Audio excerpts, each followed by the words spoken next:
What we know is today, right now, everyone has to make a decision to leave voluntarily, which I'm recommending. Do that. Prepare yourselves. If you're going to leave, you need to do that now.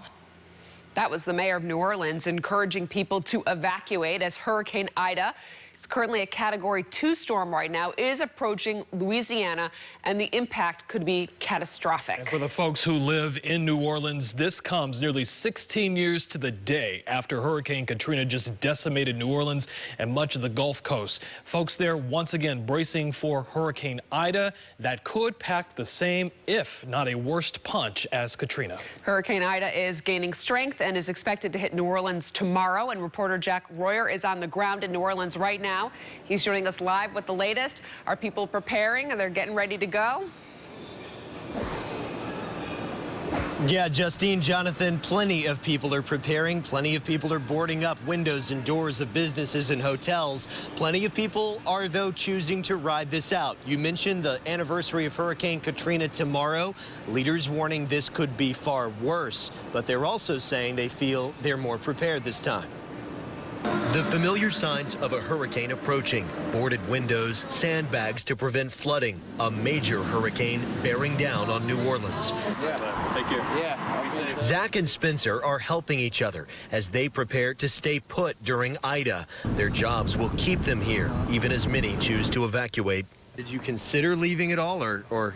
Yeah, we did. But, you know, kind of watched it play out. I guess there's still a chance if it ends up getting bad late, we'll head out. As of now, definitely not going with the traffic.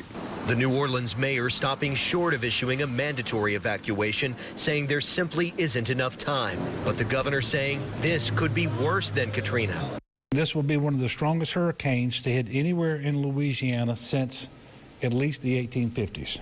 Although leaders are confident in the city's levee system, which faces its first major test since being rebuilt. The rebuilt levees near the 17th Street Canal are working properly, leaders say. Millions of dollars invested to strengthen the system. That's why some people feel confident riding out Ida. If this doesn't work, then engineering doesn't make any sense. Yeah. You know, this is going to work. Do you think it'll work even despite them saying some of this could be worse than Katrina in terms of winds and just the power of this storm?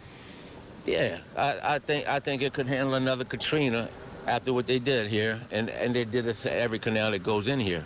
Still, people who live here being urged to leave with time running out as night falls on the Big Easy. Now, we talk about that Katrina anniversary, but that's not the only significant thing about tomorrow. It will mark the third time a major hurricane has made landfall at or near New Orleans on August 29th, if you can believe it. Katrina, then Hurricane Isaac in 2012. Now add Ida to the list, set to make landfall earlier than expected, in fact, tomorrow afternoon. Jack, we know that leading up to this storm, Louisiana has been a very big hotspot for COVID-19 cases. We know that there are plenty of folks packed in the hospitals.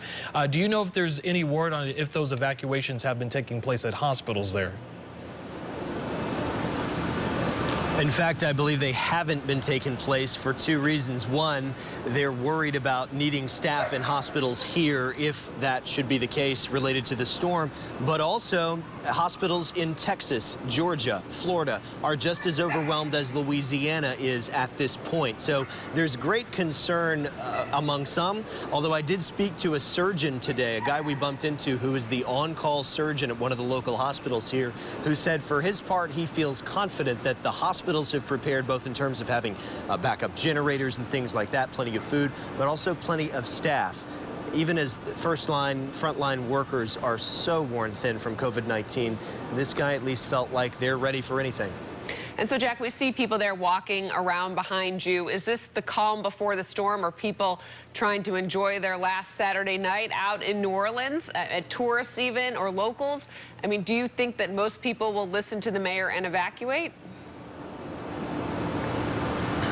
When we were coming into town, Justine, we saw tons of people, bumper-to-bumper traffic headed outbound. Just before I'm speaking to you tonight, a woman walked up to me and asked my advice. She said she's here from Wisconsin. She had planned a trip. She got here to find out there was a hurricane on the way, and now she's in an Airbnb, kind of wondering what to do. So I think some of the people you're seeing behind me are sort of, if you will, here by accident. Others are choosing just to ride it out. But yes, plenty of people heeded those warnings, and plenty of people have been through this before and say they don't want to go through it again. Yeah, maybe August 29th is not the best time to plan a trip to New Orleans. True.